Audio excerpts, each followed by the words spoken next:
Welcome to the Late Night Race Review.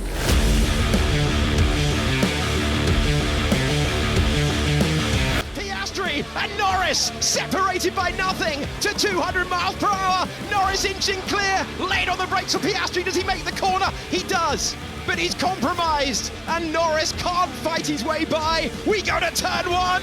No, he's ripped out the front wing. The McLarens collide. Lando Norris into the wall and out of the race. Chasing fourth place, the McLarens collide and Norris is out. Don't forget to support the podcast by hitting those like, follow and subscribe buttons.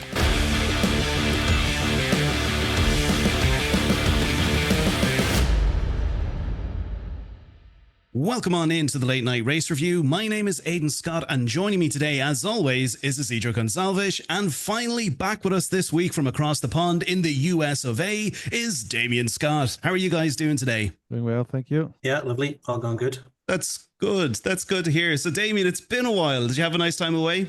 Yeah, a couple of weeks I missed. I got to see the races eventually, but yeah, I was kind of so yeah, didn't really have time to talk to you guys. I was Yeah, no, definitely. We did miss you for a couple of the races there. A lot of action from the last couple of weeks. We'll definitely have to get your thoughts on some of those things, but I'd say probably we'll do that in our own time because, of course, look, we do have to focus on Canada.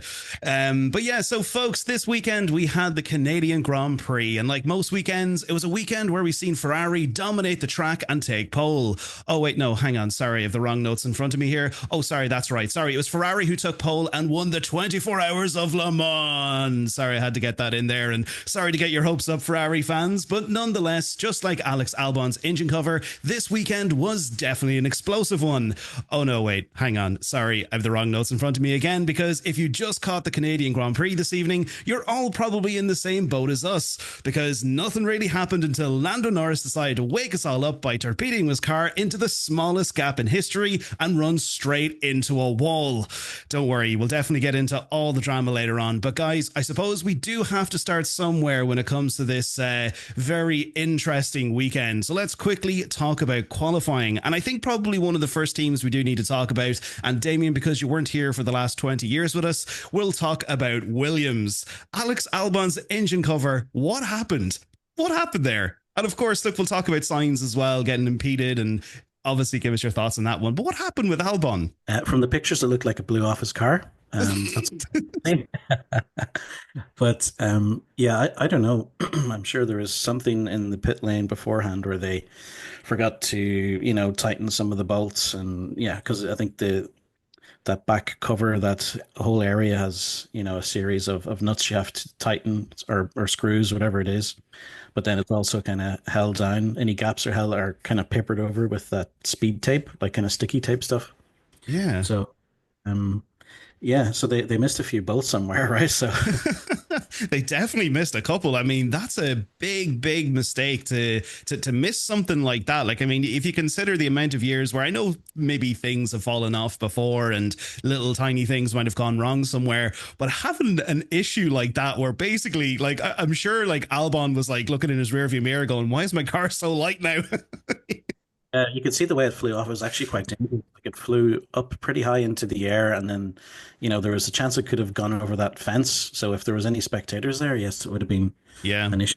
It seemed to kind of, fall back down again pretty quickly, which was good. But yeah, I'm sure they have checklists and things like this before, they finish these jobs. But, human nature, somebody gets distracted, and, on a busy race weekend, they let something slip by, which shouldn't have happened. So I'm sure they'll do the post-mortem on that, but yeah, it's pretty dangerous. I'm not sure if they got a fine or something like that. I'm not sure, but that's a pretty bad thing to let your car go out in that kind of condition, Yeah, like that was really bad because, like some unfortunate fan could have had, unfortunately, a Williams logo imprinted on their arm somewhere. I know you're sporting the lovely Williams top there today, but some fans are not Williams fans. I just kid. It's the only t-shirt I own, so I have to wear it every day. Well, that's okay. That's a good excuse. But no, I just kid. But yeah, no, that's definitely a dangerous one, especially going out in that condition. But hopefully hopefully, we don't see signs of that happening again, because that's a mistake you definitely want to make sure you don't make again going into any qualifying session or any race weekend, because like fines definitely will build up if you see things like that happening. But then also as well, Sainz definitely did have a little bit of trouble there in qualifying. Like he was having a bit of difficulty anyway throughout the qualifying session, like in Q1 there. But then obviously you've seen the whole thing with Hadjar. I know he did receive that penalty and things like that, but run me through. What was your thoughts on that one? Do you think it was just, obviously it must have been just miscommunication? It was a pretty blatant block, whether it was intentional or not. I doubt it's intentional, but there's no kind of quibbles about it, right? It was a penalty. He did impede him, and it was kind of on his final flying lap, so he probably would have got that qualifying round into the next one with the time he was putting in. And Hadjar obviously impeded him, so he had to kind of abort the lap, and then I think the time ran out. So, but again, that's what happens if you leave it to the last second. If you get out early and get your time on the board, it's obviously an advantage. But leaving it late to see what the others are doing, or whatever strategy they have, it can come back to bite you like that. And it didn't work out for Sainz in the end.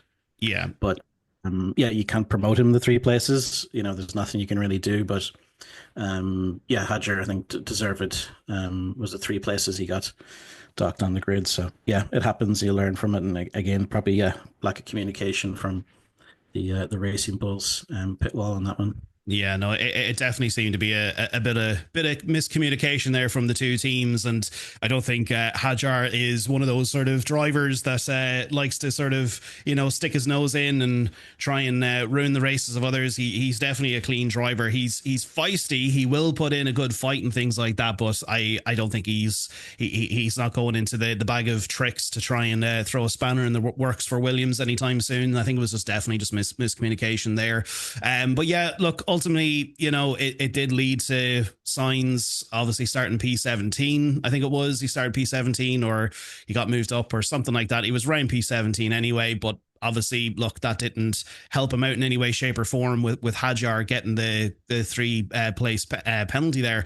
But Isidro, moving on to Racing Bulls, how did you think they did in qualifying? Obviously, who cares about King Dick, but Hadjar anyway. No, I think it was a bad weekend for the Racing Bulls. They were having issues in finding, I think, the right balance, and apart from the communication that made Hadjar drop 3 positions for the starting grid, I think it was an awful weekend for the Racing Bulls. They've been doing good so far, especially Hadjar, but I think this weekend is one to forget for Racing Bulls. Yeah, no, definitely. You could really see that they were struggling in a big way there. But I think it's probably important to note as well, again, another weekend where we've seen Hadjar getting into Q3. Again, consistently, this guy keeps on putting that car into Q3. And we've mentioned it there a couple of times throughout the episodes, like just how this guy keeps on doing this every single weekend. Yes, he's had maybe a few little mishaps here and there, but this is a guy who, not only, yes, he's in his first year of F1. Yes, he's in the sister team or the lower team to Oracle Red Bull Racing. But I think ultimately, in my own opinion, he is just really showing to all of the potential candidates in the future that he could go to, all the teams that he could go to. He's like, look, I'm in a somewhat less competitive car here to some degree. I can still stick this thing into Q3. Like, this is what I said before. Watch this space when it comes to Isaac Hadjar. I really feel that he is definitely, give him the right car and give him the right team. I think he's going to be up there at some stage, fighting for championships with a team, be it for constructors or even the drivers. Do you agree with me on that one, Isidro? Until Helmut Marko decided to call him to the Red Bull, put in the second seat, destroy his spirit, and that's the end of Hadjar. He'll never get back up after that. Yeah, definitely. And talking about destroying spirits at Red Bull, Yuki Tsunoda, another terrible weekend for Yuki Tsunoda with his qualifying session. I mean, I know obviously, like, look, there's rules and regulations and there's rules there for a reason, but I understand that, what was it, during FP2 or was it FP3 or something like that, he overtook what was this, Piastri. He had some issue with his car and he overtook Piastri under, was it the yellow flag or was it red flag? I can't even remember which one it was, but that obviously gave him that 10 place grid penalty. I mean, can this guy catch a break now that he's in that second seat? Like last weekend, I think, or not last weekend, the last episode we discussed this, like, you know, the whole thing about the second Red Bull seat, the curse of the second Red Bull seat was that it's not really a curse. It's just the car is based around Max Verstappen. But going into this, when you see situations like this happen, you kind of start to think, okay, maybe that seat is actually cursed. I mean, what happened there? Like with Tsunoda, I mean, he really did try his best to put that car as far up as he could. And then obviously, like when you kind of look at his race pace and stuff like that, he did try as well. But like, what's your thoughts on Yuki so far? Like he's had a good few races now in that car to really prove what he's worth. And I still feel as well, though, that yes, he has a lot of potential, because we have seen that even with these penalties, he can still do stuff. You know, he can still fight somewhat for points. He's a good driver, but like you said, it's the curse of the second seat. He needs to go through the curse if he wants to survive for the 2026 season.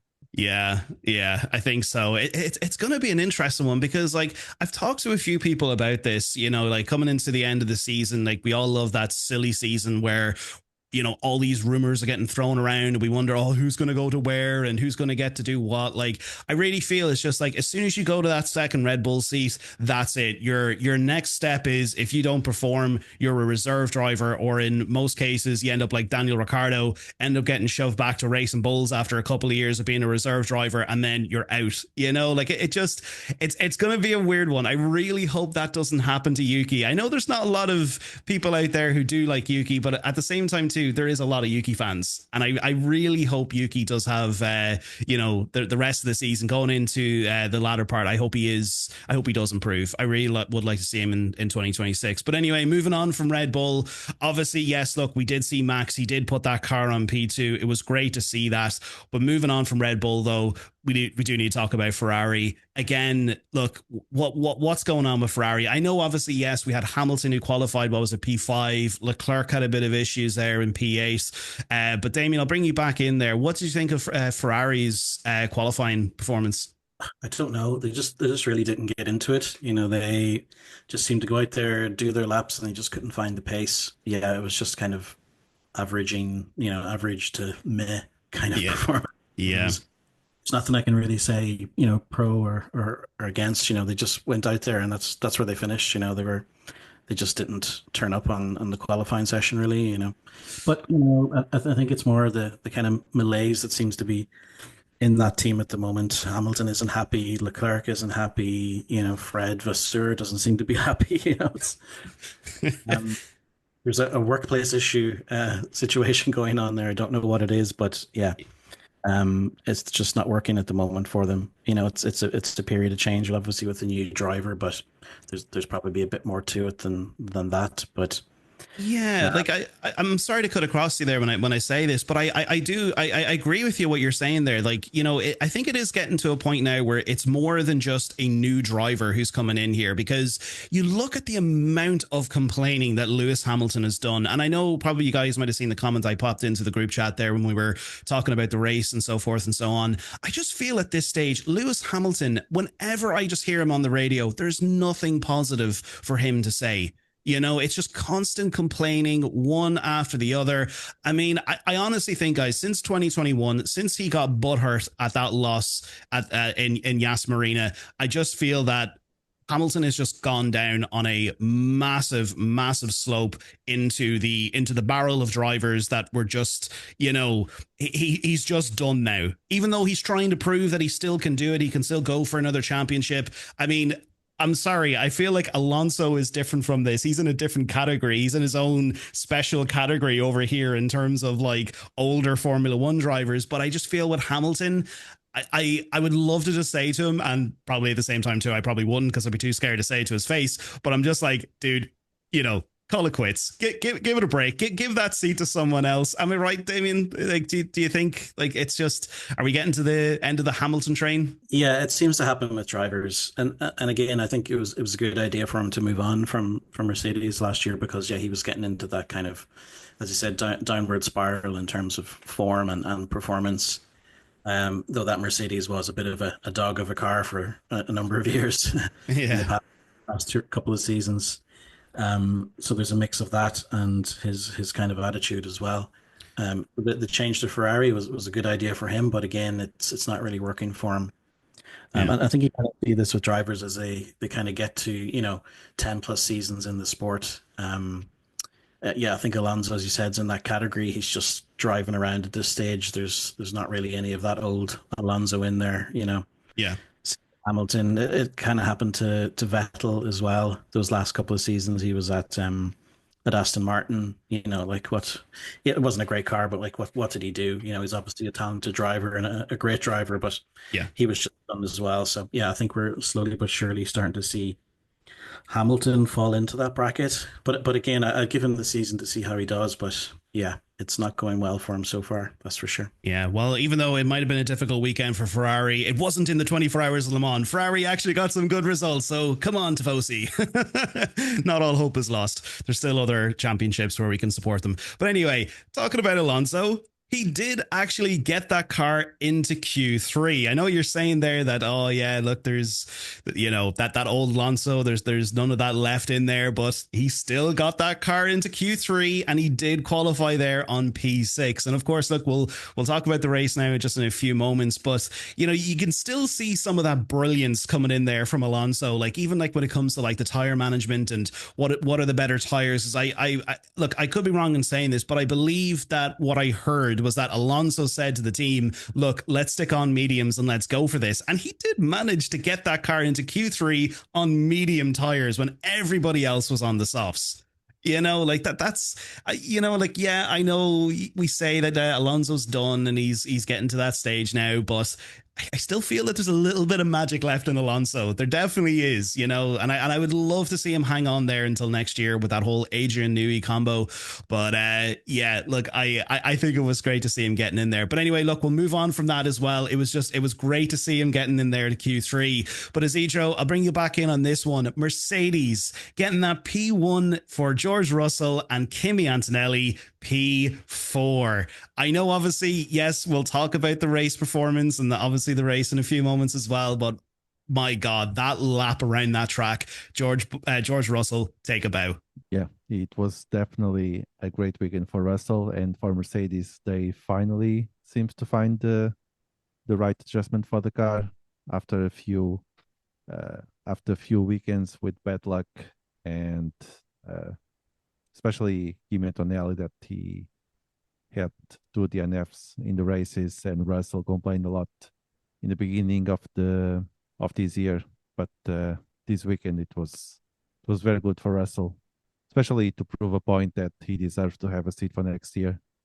Because there's been rumors about Max going to Mercedes, and these maybe prove that he still has what it takes to be the number 1 driver at Mercedes. Yeah, I seen some of those rumors coming through there. Like, like you hear that. I heard this even last year, that it was a case that, Verstappen was going to go to Mercedes, and then there was rumors that he was going to go to Aston Martin, but then obviously he quickly shut those down and he was like, no, I'm committed to Red Bull. This is my family. This is where I started and this is where I'm going and things like that. And now I know Verstappen, he has all of his own sort of thoughts and, stuff about the future. Like he's very different how he looks at the future of F1 compared to a lot of drivers who just go, no, I just need to be in F1 and win all these championships. Like Max is one of those drivers where he's like, he even said in an interview, he's like, yeah, okay, look, I've won 4 championships now. That's great. But now when I think about the future, there are other things I want to do. I want to spend time with my family. I want to do other things. I want to try this sort of thing. So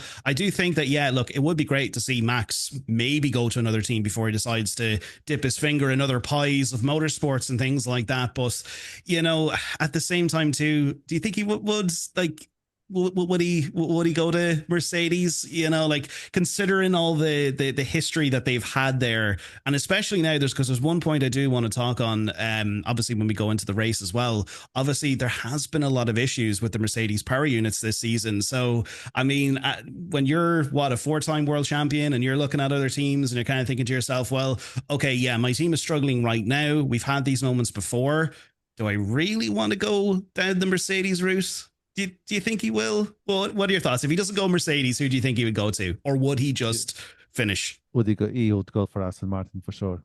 Yeah. If he said tomorrow that I want to go to Aston Martin, I'm pretty sure Newey will just let Stroll kick your kid out of the seat and give it to Max straight away. That's it. I think that's who we Max need. is in that position that he can just say, I want to go to that team, and they will just scramble anything just to have him. Just to have him. I think that's it. Adrian Newey is the guy, is the person, is the thing, the object that is going to get Lance Stroll out of that feckin' seat.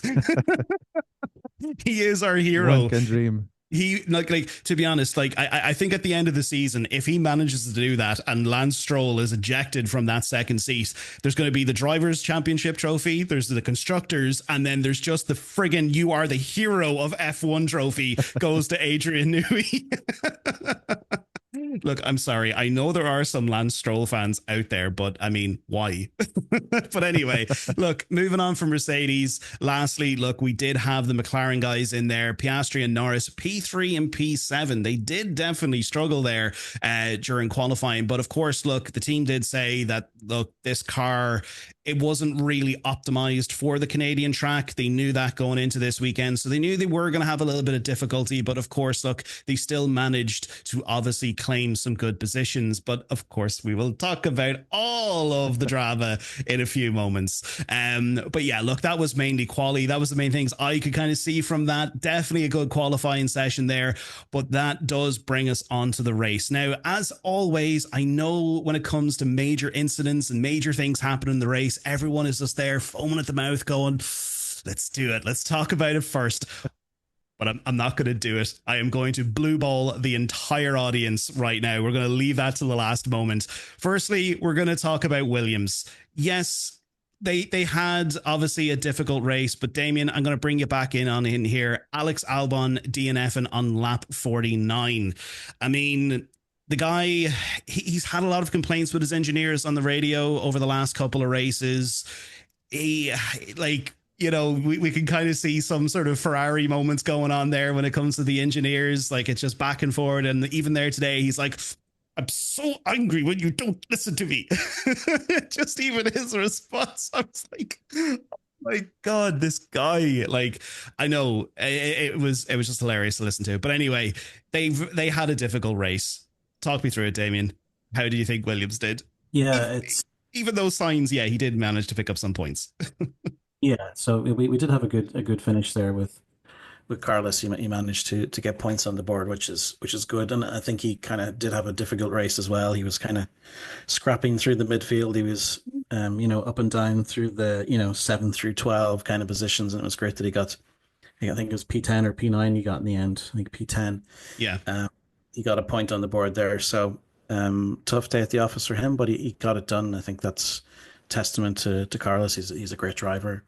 Albon, on the other hand, had one of those days. Yeah, you could hear, I think it was around those kind of first bunch of pit stops from like about lap 13 through to 20. Everybody was kind of ducking in to, get the undercuts and all this kind of stuff. And yeah, he had that. Yeah, why don't you listen to me? All this kind of stuff. I hate it when you don't listen to me. I think that's what he said. Yeah, he's like, oh, I hate it when you don't listen to me.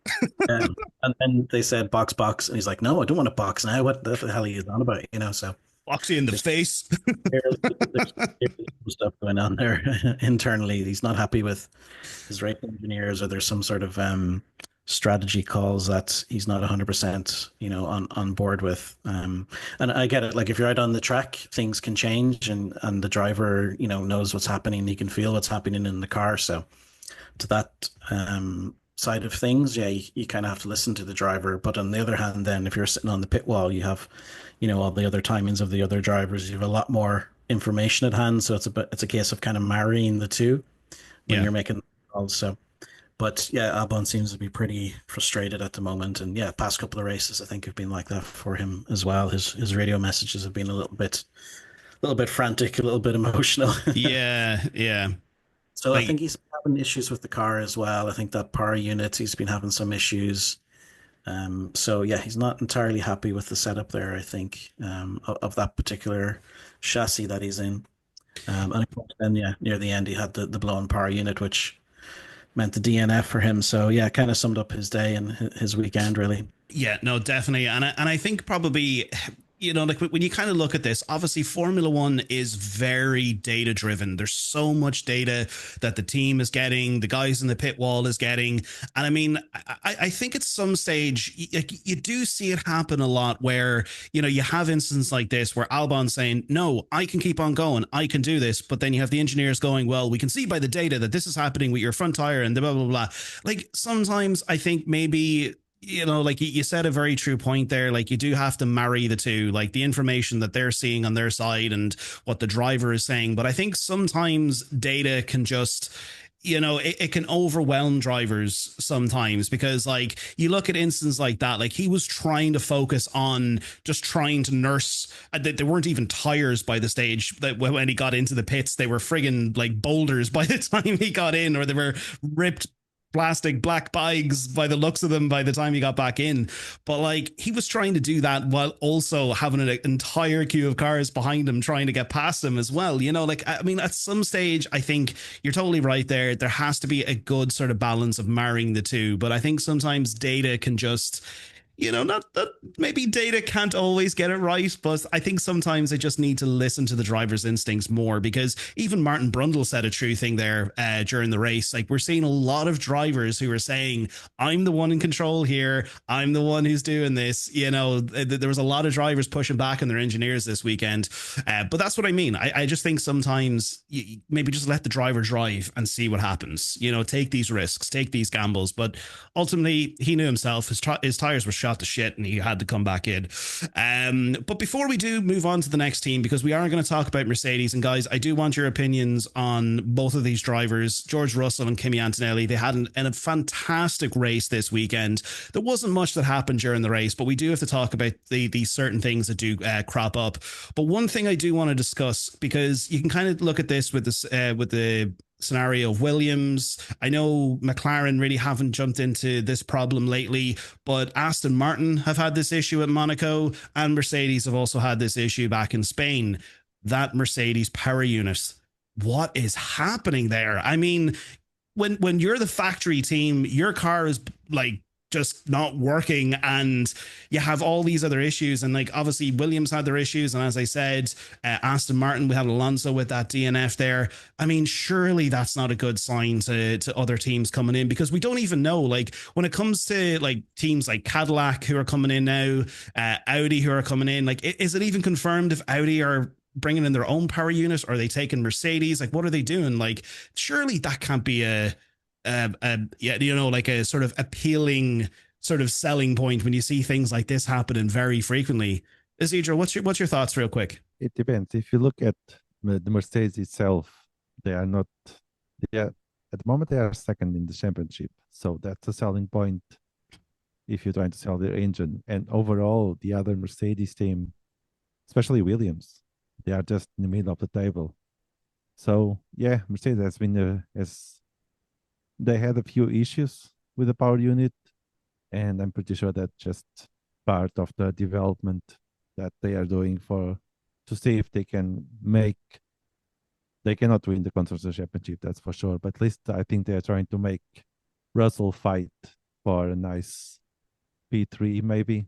Yeah. In the driver's standings. Yeah, because when you kind of look at it though, right, you've got McLaren, who's a Mercedes power unit, obviously Mercedes, who are the factory team. You have Williams, who are Mercedes, Aston Martin, who are Mercedes, and then I'm nearly sure Alpine next year are going to Mercedes as well. So there's going to be 5 teams with Mercedes power units, or potentially you've got Audi and Cadillac. Like, did Audi even confirm who they're using? Is it Mercedes, or are they using their own power unit? I don't know about that, if they have confirmed yet what they're going to use. Yeah, but I guess I think it's just kind of at that point when you have roughly 5 teams, potentially more on the table. I know, obviously, yeah, look, we're saying there, like, McLaren, they are top.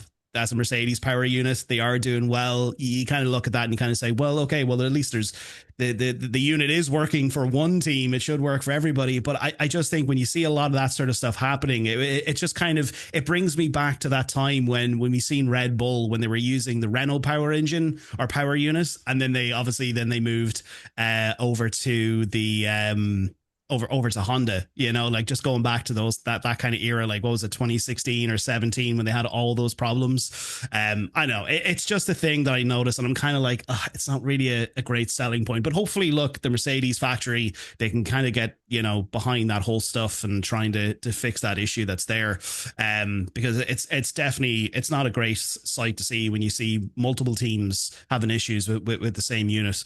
But anyway, on the flip side of that, they did actually have a good weekend, because we had Russell coming in there with P1 and Kimi Antonelli with his first ever F1 podium coming in there in P3. Guys, run me through it. Damien, I'll bring you in first, and then Isidro, I'll bring you in after. Yeah, it was a great start by Kimi. I think he that first corner, the first series of corners, he just took the inside line and he just pushed right down the inside, and he basically pushed Oscar right out of the way. So he kind of he said to himself, "I'm owning this corner and I'm taking that place," and he just went for it. It's a fantastic move from him. That was fantastic to see.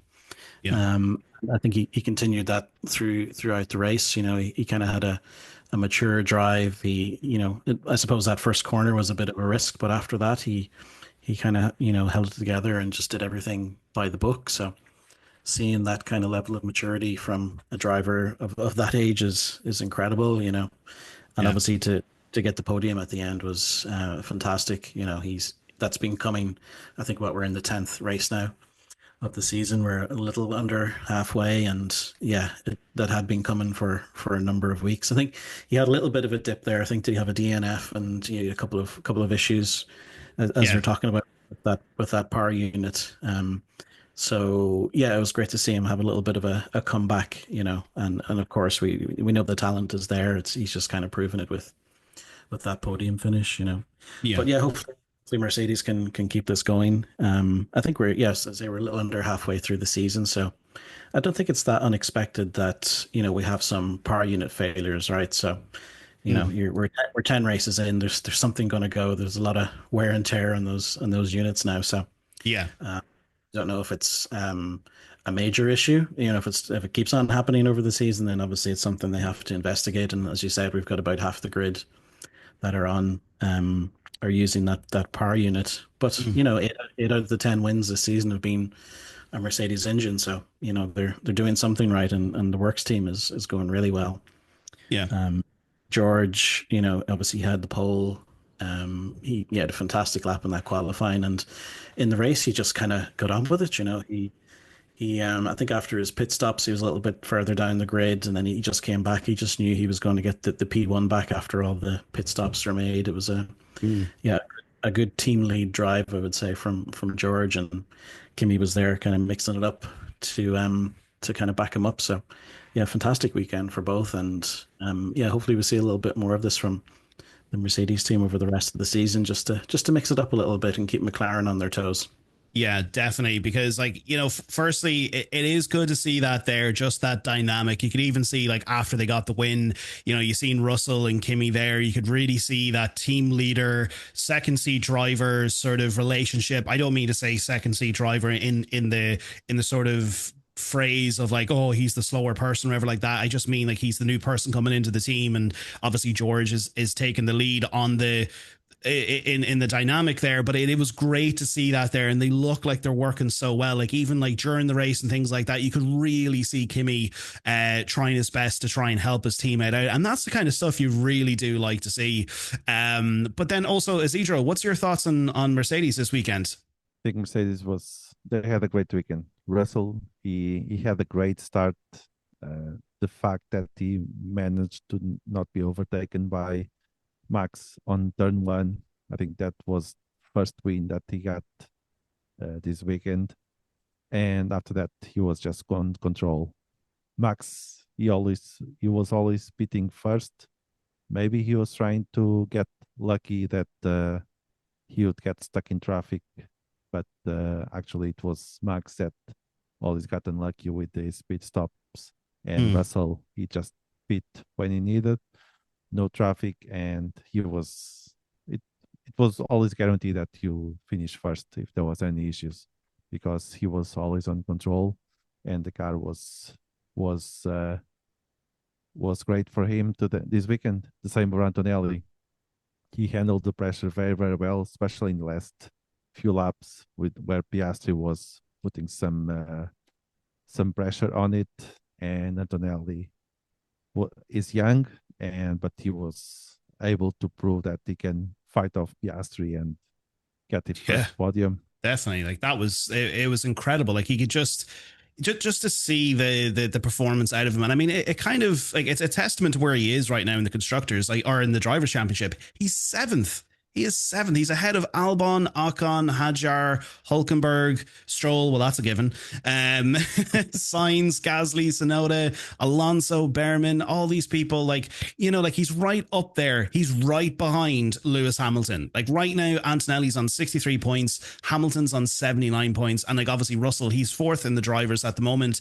I mean, that is just incredible to see that. I mean, like you were just talking about there in terms of like constructor standings and things like that. Like that obviously... that just kind of pulls the gap ever so slightly away from Ferrari. Like right now, Mercedes are sitting on 199 points and Ferrari are sitting on 183. But then obviously, look, that brings us on to our next team who we do need to talk about, Ferrari. There wasn't really much out of Ferrari this weekend, especially like during the race. Like, yeah, there might have been a few things like back and forward between Charles and the engineers and things like that. Maybe one Hamilton complaint, but on the Ferrari radio, it seemed to be fairly quiet, you know, like even though, yeah, look, Leclerc, while he came up P5 and Hamilton did come in P6, they did manage to claim some good points there this weekend again. But, you know, like, I mean, is there much to talk about when it comes to Ferrari? Like, Damien, what were your thoughts on Ferrari during the race? Again, it was kind of like their qualifying. Yeah, it was, you know, a bit of nothing going on. Yeah. Charles was complaining a lot about the pit strategy and the tire strategy. I think they brought him in. I think they put hards on him again or something like that, wasn't it? So they very early in the race, he was like, "Guy, what the hell are you doing? Like, you've committed us to a two-stopper. You've, you know, removed the strategy from us for the race. You know." Yeah. So after that, we're kind of relying on a safety car or something like that to give them a free pit stop, or, you know, even a virtual safety car to get a cheap pit stop. So I didn't hear much from Hamilton at all. He just kind of said that, you know, he got put back into the middle of traffic. So I think he came out one of his pit stops in P10, and there was like 4 cars ahead of him, 4 cars behind, all within a second of each other. So he got stuck in that DRS train. So he kind of got screwed by the pit stop strategy. And yeah, Leclerc, again, he had a bit of a weird or a bit of a strange kind of radio back and forth. You know, I was like, what the hell are you doing, guys? Like, you know, the medium's good. Put me on the medium and let's you know. Yeah, because like even Leclerc said, he was like, the engineer came on the radio and he was like, we are going to go with plan B. And then Charles is like, we not go with plan C. I think that's better. And then the engineer is like, okay, copy. And then he comes in and they just stick on the other tires anyway. And he's like, I thought we were going with plan C. He didn't say anything. Yeah. So like afterwards, I don't understand the choice. Like, why did we box? You know, it was kind of. You know, I think before the obvious happened at the end of the race, you know, Hamilton and Leclerc were going to be my loser of the day because, again, they got just totally screwed by that Ferrari pit wall. You know, they pushed them out into the middle of traffic. They made silly decisions in terms of tire choice at certain times. And yeah, they didn't really give them a fighting chance, to be honest. You know, in fairness, Leclerc was P1 for a while, but that was because of, you know, the pit stop. They're kind of out of sync, and I think he came back into P5 or P6 or something. But yeah, he was never going to get past McLaren and Mercedes and Max in front of him. So yeah, a weird weekend from Ferrari. They just kind of showed up and Yeah, didn't look like they were too interested in competing. Yeah, definitely a bit of a lackluster weekend for Ferrari. But as I said, not for the 24 Hours of Le Mans. Come on, Robert Kubica coming in there in P1. Woo! But anyway, sorry.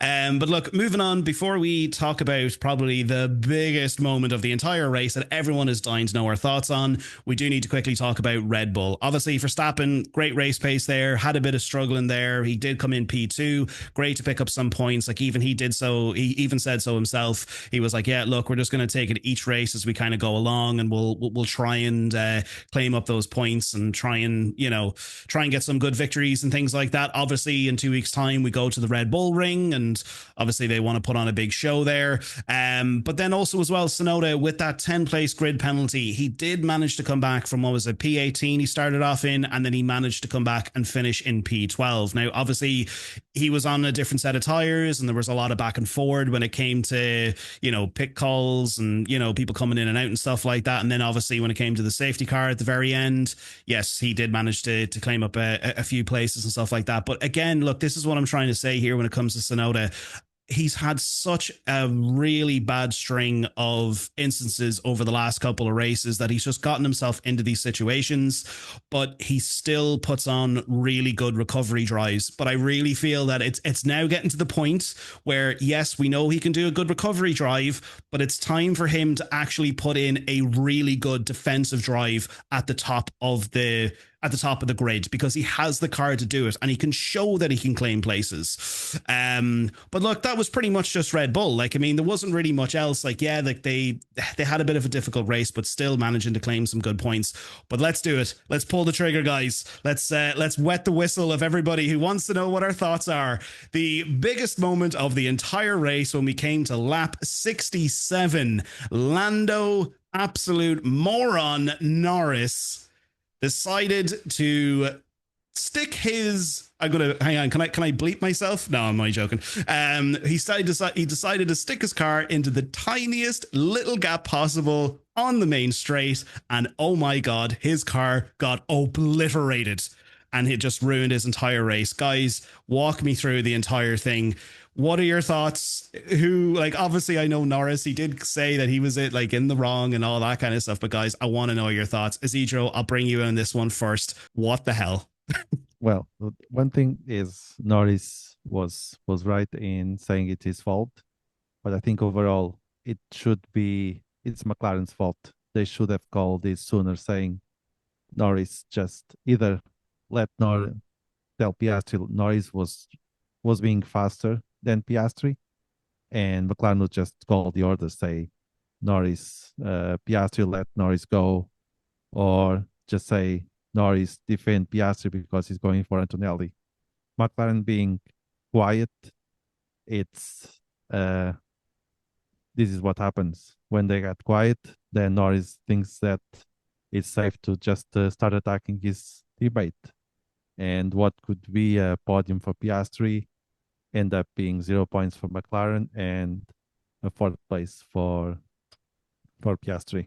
So yes, it's not his fault. He was the one that shouldn't be in that position, because that would never go through anywhere in the world. But I think overall should be McLaren's telling the orders, and they were just quiet, and they paid the price, and they were lucky that Piastri didn't get taken out too. It was just a slow, just a gentle touch, basically, because it could be a lot worse for McLaren. Hopefully they took notes and they start telling orders to their drivers. Yeah, I mean, it was inevitable that this was going to happen, though. We've got two drivers there, P1 and P2 in the Drivers' Championship at the moment, and obviously Norris coming off of the back of last season, really wanting to prove himself. But then you have Piastri coming in here and just claiming all these points, and he obviously really feels the pressure, and this was bound to happen. And I mean, they were having such a great race. I mean, they were doing so well on pace and things like that. Like coming to the end of the race, Like, I know obviously at the start they did struggle, and yes, they dropped off a little bit, but they still managed to come back there for like, what was it, the last 20 laps when we actually seen some actual action on the track. They were having a really, really good time there, you know, and like yes, you could really see that Norris, he did have the faster car, and Piastri was starting to struggle, but then eventually he got the DRS on Antonelli, and then ultimately that's what happened. But I mean, this was going to happen. Like, even everyone was saying there that it brings it back to the Nico Rosberg and Lewis Hamilton moments. Like, when that happened, everyone remembers that, like when the two drivers collided. And I mean, this was bound to happen at some stage, but the fact that it did happen so early in the season as well, like I feel considerably early enough that's a, I don't know. Like, I'm the kind of person where I'm looking at this saying to myself that, like, okay, Norris will probably go off and he'll probably take in this moment and probably try to learn from this mistake. But is that really going to happen? Damien, what's your thoughts on the whole situation? Well, yeah, I suppose, it's the 10th race of the season. So just a little under halfway, and it's taken this long for it to kind of, boil over.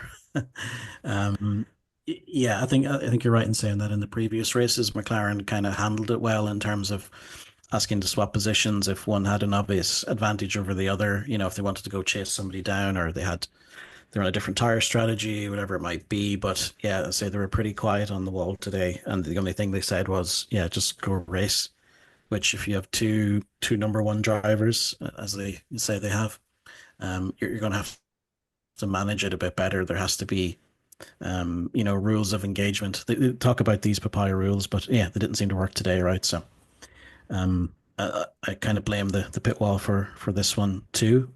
Yes, it was stupid what Norris did. He was, a couple of laps before that, he was having a sniff, trying to get around, and yeah, we saw it coming. They were side by side for, that straight before they came around, and under the start finish line, then they had the incident. I'm not sure what Norris was thinking. There was a gap there, but it was mostly grass, and wall.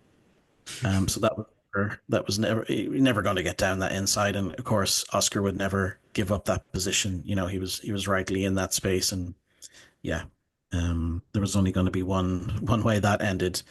And he's very lucky that he didn't take out Piastri as well, which would have been a complete disaster for the team. So as Cedro said there, they got some points from this, but they lost a lot more with that decision. He just had to hold his water, as they say. Yeah, he did. Yeah, there's going to be more chances. There was still laps to go. And yeah, a little bit of a rush of blood to the head. It wasn't on, and he tried to do it. So yeah, not sure what he was thinking, but he's under pressure, that's for sure, and he's not handling it well. And I think we've talked about the mentality of the two over the previous races and previous podcasts. Oscar is, the nerves of steel, and, Lando seems to be a little bit more emotional and gets, he lets the occasion get to him sometimes. So,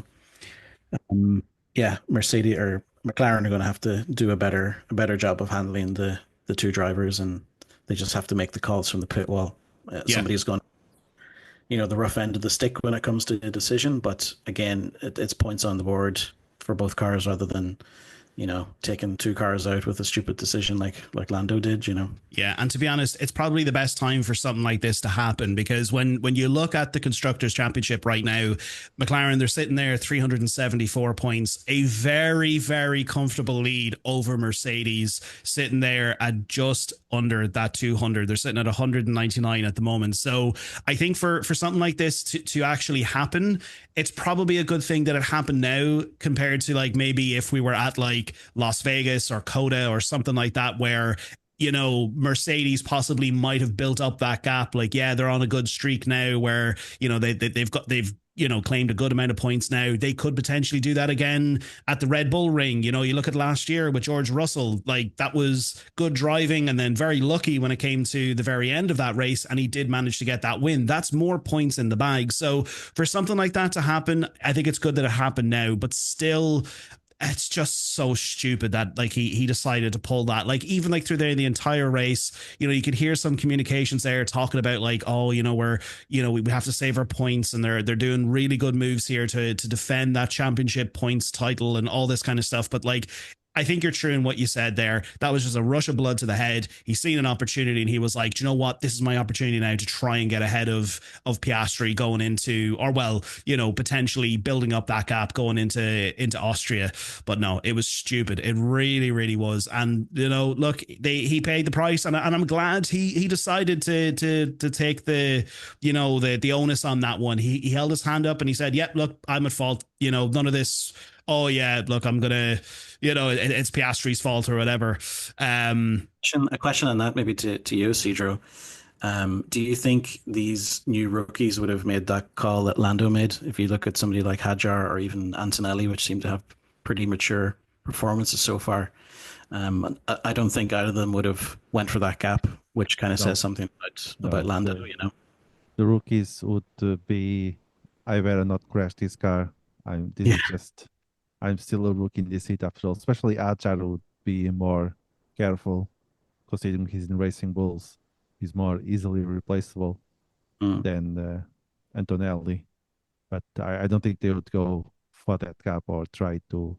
I wouldn't see Antonelli do this to Russell, for instance. Yeah, exactly with my own thought as well. Yeah, which again, it kind of goes back to Lando and his, you know, where his head is at the moment. No, definitely. And Damien, I asked the questions. Not you. Remember the dynamic here, Damien. Remember, I'm only joking. That is a good question, but remember in future.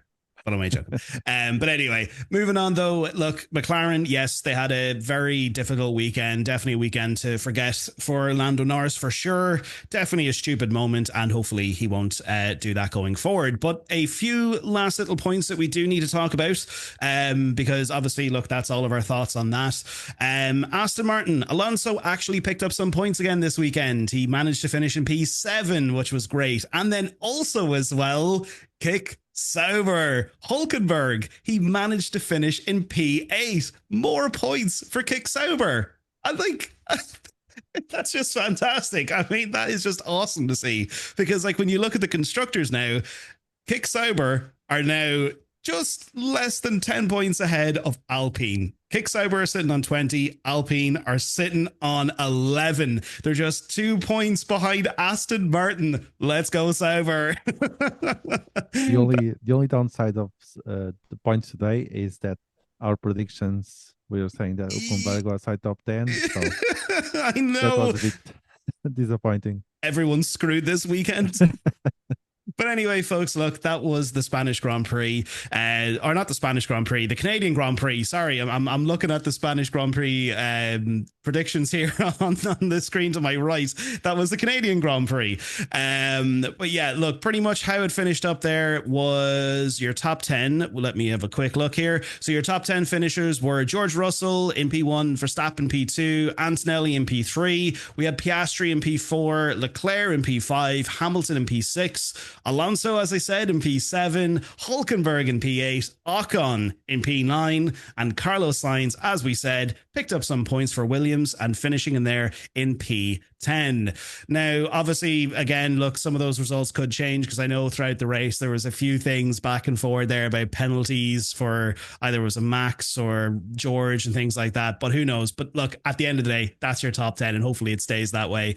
But then also as well, folks, if you just caught the race, or maybe if you didn't catch the race, we had a few DNFs. First of all, Albon, he had that power unit failure there in lap 49. Norris had that absolute brain dead fart moment there on lap 68 when he decided to absolutely take out Oscar Piastri and just pretty much end himself in a wall. And then finally, King Dick, he DNF'd. He had to retire the car.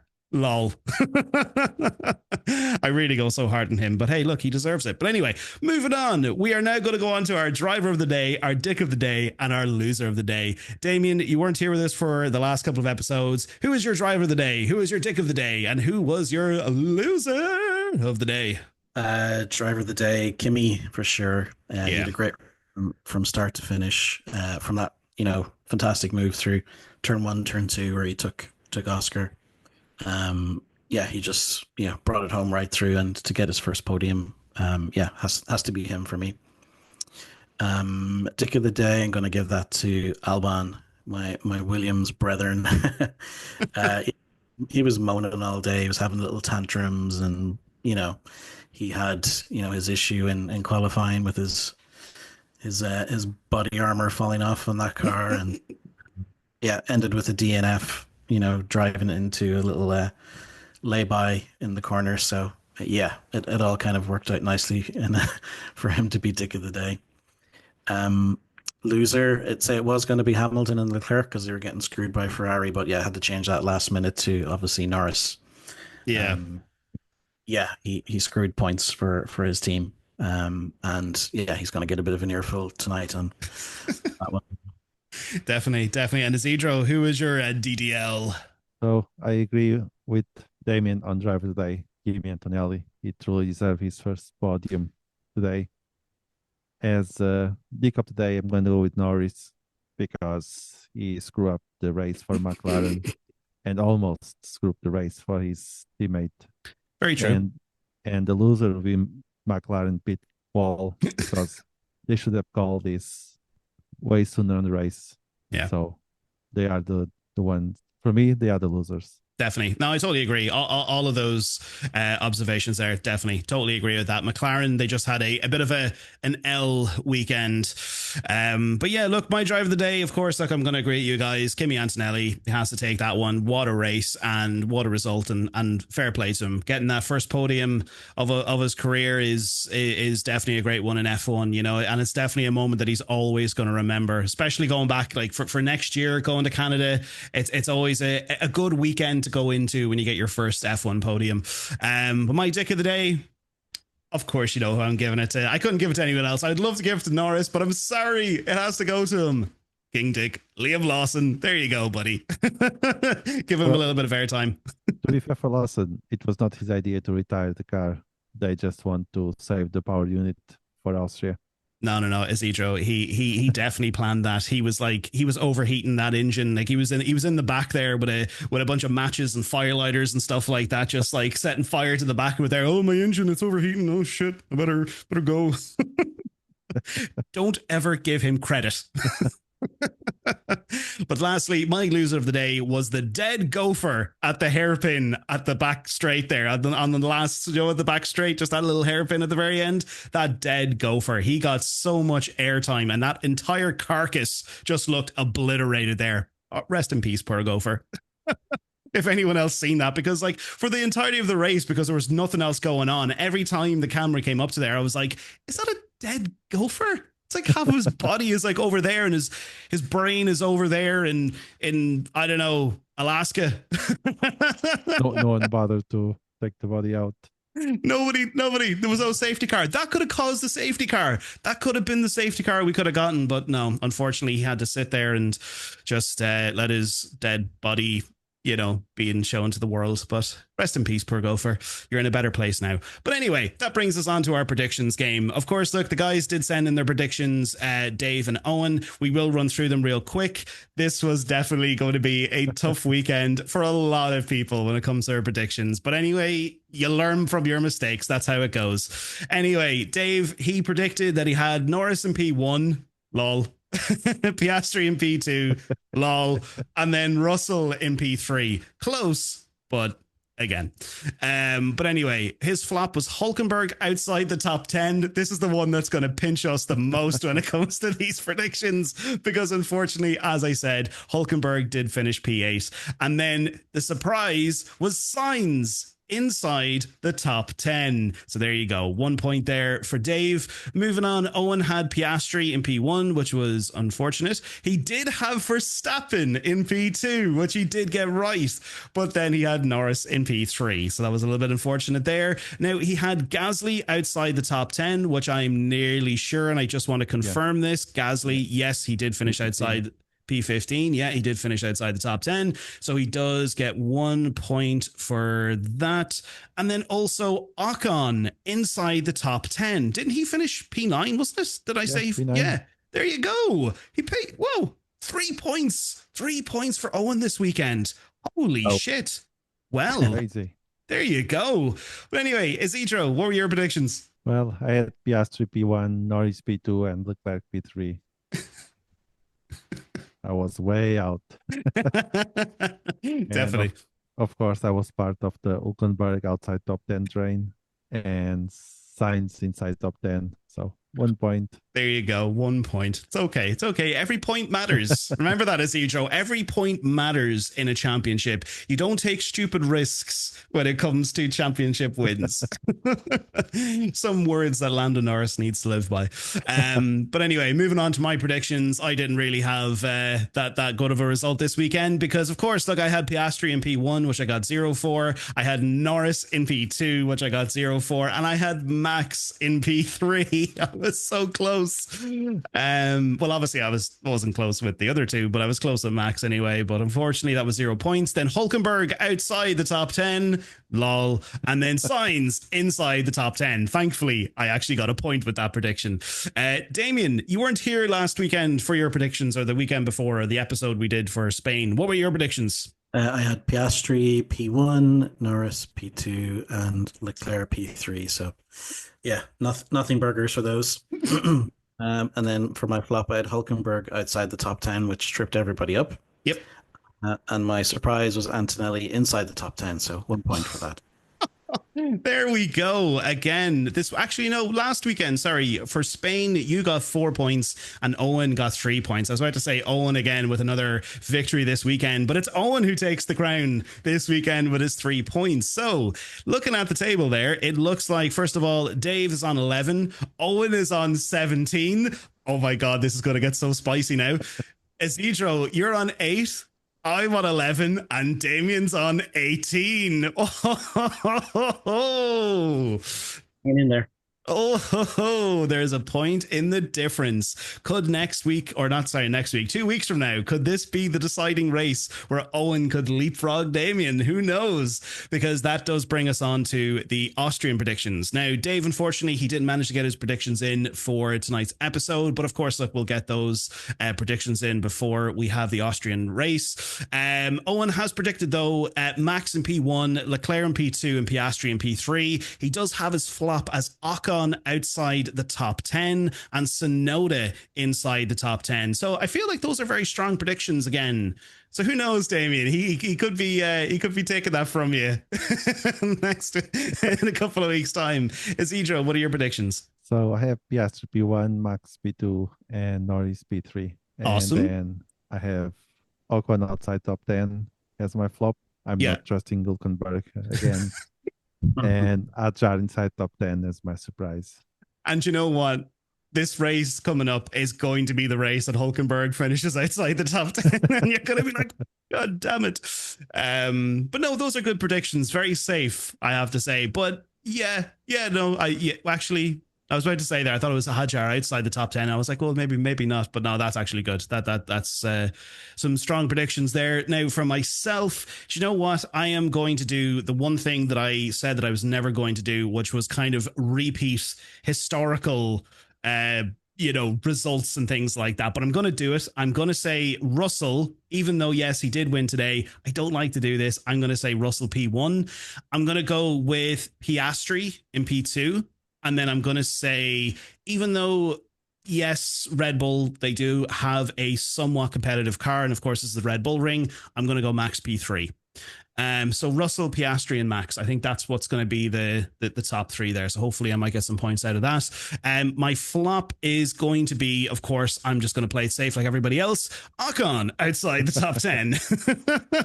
And then, of course, when it comes to my surprise, just let me double check real quick. Who is outside the top 10 again? So we had Behrman, Tsunoda, Colapinto, Bortoleto, Gasly, no, wait, hang on. Was Hadjar? Yeah, he was actually. Hadjar, Stroll. Yeah, do you know what? I'm going to go with Hadjar. I'm sorry, Isidro. I'm copying you this weekend again. Playing it safe. Yeah, that's it. Damien, what are your predictions? I have Piastri P1, Russell P2, and Max P3. Oh, very nice. And I have for the flop Ocon outside top 10, jumping on that one. And my surprise, Albon inside the top 10. Oh, hang on. He DNF'd. Is that allowed? No, you can't. Oh, Isidro coming to my defense. The FIA. Did he get an official? Yeah, he did get an official finish. His car exploded, Damien. He got a DNF. All right, okay. Swap that out there. So come on, jump on board. Jar inside top Come 10. on, jump on the train. Jar inside the top 10. Where are we going? Red Bull Ring. Ooh, yeah. We want maybe. I'm gonna go for Yuki. Let's see. I'll go for Yuki. Interesting. You do realize Yuki's going to bite you in the bum. Well, I'm going tactical on that one as well because that's what Owen has. So yeah. Oh, okay. So you're kind of copying what he's going with here. I like it. I like the tactics. Keep defending that championship. What? It's a game of chess. Defending that championship lead there. No, that's an interesting one. But look, guys, that was awesome. Thanks so much for your predictions. Again, look, as I said, folks, we'll get Dave's predictions in there closer near the time, and we'll see what he predicted. But that table is looking very tasty there. Looking very tasty. But yeah, folks, look, that was the Canadian Grand Prix. Now, before we do actually wrap things up, I did forget to mention, first of all, there was actually a little bit of F1 news there. If you guys didn't see it, and just real quick, we'll get your thoughts real quick before we do wrap up here. The 2026 calendar was released for the Formula One season for next year, and it looks like Imola has been removed. So Imola's off the calendar, and it looks like Catalonia and the Madrid Ring are on the calendar for next year. What are your guys' thoughts real quick on that one? Sad to see Imola go, but at least Barcelona is still there, so silver lining. Yeah, that is a silver lining. And Damien, what's your thoughts on that one, real quick? I think it makes more sense logistically because they did that jump back to Canada after being in Europe for a while. So yeah, I think from that perspective, the calendar's a little bit makes more sense. But yeah, no Imola. Let's see if it comes back in the future. But I was kind of surprised to see Barcelona still there. So they'll have two in Spain, right? Yeah. One in September, it looks like. So. Yeah, interesting. Going to be an interesting one. Yeah. So there's a kind of a star I see beside Madrid. It says subject to FIA circuit inspection or something. I don't know. So, let's see what that means. But So what you're saying is, Damien, there's an opportunity here for, I'm just saying, someone completely who will name no names, whatever. It could be anything. Could even be a weather incident that could completely destroy the integrity of that track by going over there and throwing a few bolts and spanners in the works. Yeah, well, it's obviously not a finished track yet, so they have to go and inspect it and certify it and all that kind of stuff. It's probably just when you buy your concert ticket, it says subject to license. I think that's probably really all that is. But yeah, interesting one. Let's see how it goes. I'm looking forward to seeing what Madrid is and what it can offer. So right. So just real quick there, I know Damien's a little bit farther over the pond there, so logistically it might be a little bit difficult for him to get over, but Isidro, we're a little bit closer, right? We've got 2 weeks off now until the next race. I'll talk to you after this. Let's book some tickets, all right? Yeah, we got a job to do. We got to bring Imola back here, buddy. I'm just kidding. But look, of course, like it's disappointing to see Imola go. But of course, Monaco is still on the calendar. But anyway, we'll obviously divulge that as we go further on into the season. And of course, next year when it eventually comes around. But anyway, guys, thank you so much for taking time out of your evenings to talk about the Canadian GP. It was definitely, I'm not saying lackluster, but yeah, it was a bit boring from time to time, but it was definitely an explosive one near the end. So it was good to get your thoughts. And of course, as always, look, it's good to have Damien back, and we're hopefully looking forward to having him back for the Austrian Grand Prix as well. So thank you so much, guys. Thank you. Thanks, Aidan. Awesome. So yeah, folks, as always, definitely make sure to like today's episode. Make sure to subscribe over on our Spotify and YouTube channel. Tell us your thoughts below in the comments on Spotify and YouTube. We'd love to know your thoughts on the entire thing, if you had any thoughts at all, because as we said, there wasn't much that happened during the race. But let us know the whole Lando Norris McLaren thing, that whole dilemma. Let us know below. But until next time, folks, we will see you all for the Red Bull Ring in 2 weeks' time again. Big, lovely break. So, yeah, adios.